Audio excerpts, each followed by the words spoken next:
పక్కన ఉన్నవాడు ఎప్పుడూ స్నేహితుడు కాడు. ఛాన్స్ దొరికితే వెన్నుపోటు పొడవడానికి రెడీగా ఉంటాడు అనడానికి బెస్ట్ ఎగ్జాంపుల్ మన దాయాది దేశం పాకిస్తాన్.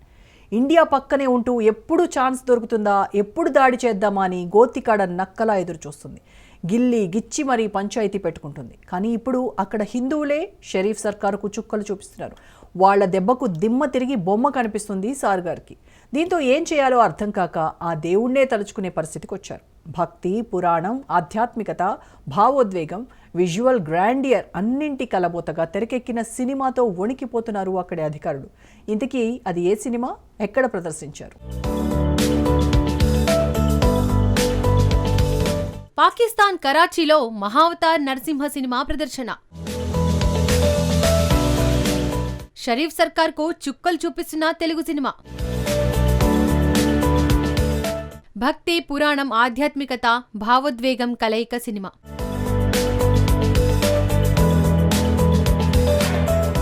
పాకిస్తాన్ మన దాయాది దేశం అనే కన్నా మన శత్రుదేశం అంటే కరెక్ట్గా సరిపోతుందేమో.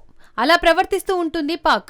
ఎప్పుడు భారత్పై దాడి చేద్దామా అని గోతికాడ నక్కలా ఎదురు చూస్తూ ఉంటుంది. పాకిస్తాన్లోని ఇప్పటికే హిందువులపై అణచివేతలు, దేవాలయాలపై దాడులు కొనసాగుతూనే ఉన్నాయి. అయినా పాక్ లో హిందూ మత ఆచారాలు కొనసాగుతూనే ఉన్నాయి. ప్రధానంగా సింధ్ ప్రావిన్స్ లో, ముఖ్యంగా ఉమర్ కోట్, కరాచీ వంటి ప్రాంతాల్లో హిందూ దేవాలయాలు ఉన్నాయి. హింగ్లాజ్ మత ఆలయం వార్షిక యాత్ర, శ్రీరామ్ దేవ్ పీర్ ఆలయంలో జరిగే మేళా వంటివి పాకిస్తాన్ లో అతిపెద్ద హిందూ తీర్థయాత్రలు. అలాగే కరాచీలో ఉన్న చారిత్రక స్వామి నారాయణ దేవాలయం అతి పురాతనమైనది. హిందువులు మొహరం వంటి పండుగలలో కూడా పాల్పంచుకుంటారు. ఇది స్థానిక సూఫీ సంస్కృతిలో మత సామరస్యానికి నిదర్శనం. తాజాగా పాకిస్తాన్ కి దిమ్మ తిరిగి బొమ్మ కనిపించే సీన్ చూపించారు అక్కడి హిందువులు. ఇండియాపై ఎప్పుడు అక్కసు ప్రదర్శించే షరీఫ్ సర్కార్ హయాంలో అక్కడే మహావతార్ నరసింహ సినిమాను ప్రదర్శించారు. ఆస్కార్ బరిలో ఉన్న యానిమేషన్ చిత్రం ఇది.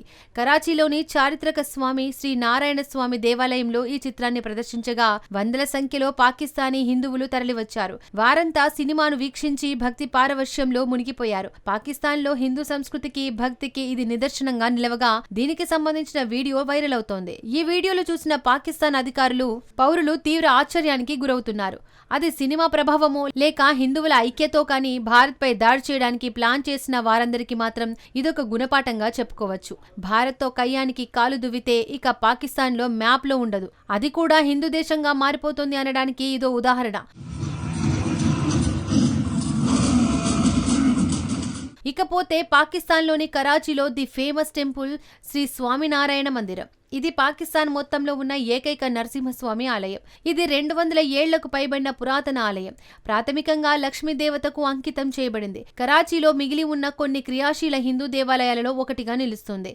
ఈ ఆలయం ఎంఏ జిన్నా రోడ్ లో ఉంది. ఇక్కడ ఇంకో విషయం ఏమిటంటే ఇది హిందువులతో పాటు ఇస్లాం మతాన్ని అనుసరించే వారిని కూడా ఆకర్షిస్తోంది. ముస్లింలు కూడా పూజలు చేసుకోవడానికి అక్కడికి వెళ్తుంటారు. అయితే ఇప్పుడు అదే ఆలయంలో ఓ ఇండియన్ సినిమాను ప్రదర్శించారు. అది కూడా లక్ష్మీ నరసింహస్వామికి సంబంధించిన యానిమేటెడ్ సినిమా. ఈ యానిమేటెడ్ చిత్రం హిందూ ఇతిహాసాలపై ఆధారపడడంతో వేలాది మంది భక్తులు ఆలయం వద్దకు తరలివచ్చి సినిమాని వీక్షించారు.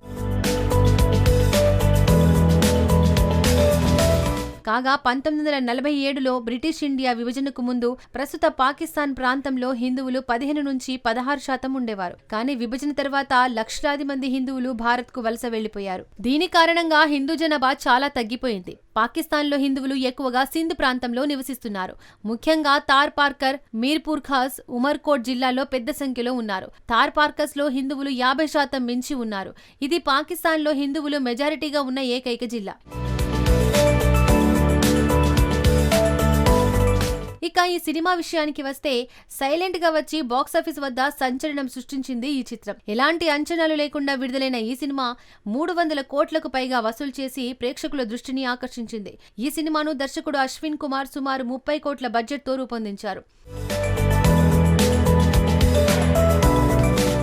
మహావిష్ణువు అవతారమైన నరసింహుని కథాంశంలో వచ్చిన ఈ animated movie block buster hit గా నిలిచింది. నిజంగా నరసింహస్వామి వచ్చి కనిపించాడా అన్న స్థాయిలో విజువల్స్ అదిరిపోయాయి. ఆ ఎలివేషన్ సీన్స్, అందుకు తగ్గట్టుగా వచ్చే మ్యూజిక్ రోమాలు నిక్కబొడుచుకునేలా చేశాయి. ఈ సినిమా ఎలాంటి భారీ ప్రమోషన్స్ లేకుండానే విడుదలైంది.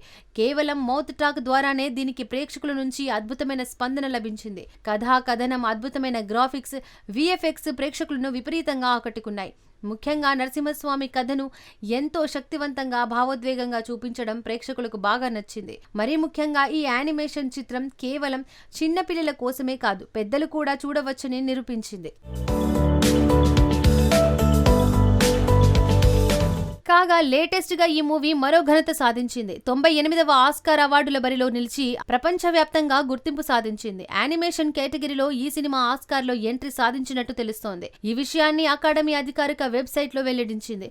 2026లో జరగబోయే ఆస్కార్ అవార్డుల రేసులో మహావతార్ నరసింహ పేరు ఉన్నట్టు ఇటీవలే చిత్ర యూనిట్ అధికారికంగా వెల్లడించింది.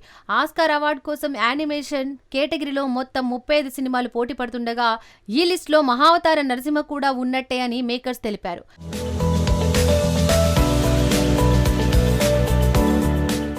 చిత్రం అద్భుతంగా చేసేది ఏమిటంటే విశ్వం యొక్క కాలాతీత చరిత్ర నుండి ఒక అద్భుతమైన అధ్యాయాన్ని కొత్త తరానికి వారు కనెక్ట్ చేయగల ఫార్మాట్ లో తిరిగి పరిచయం చేయడం. చాలా వివరణాత్మక 3D యానిమేషన్ లో కశిపు పాలన యొక్క చీకటిని, చిన్న ప్రహ్లాదుడి ధైర్యాన్ని, భగవంతుడు నరసింహుడి ఉరుములాంటి రూపాన్ని పునఃసృష్టిస్తోంది. మహావతార్ నరసింహ యొక్క యానిమేషన్ నాణ్యత అతిశయోక్తి లేకుండా భారతీయ సినిమాల్లో ఇప్పటి వరకు చూడని అత్యుత్తమమైనది.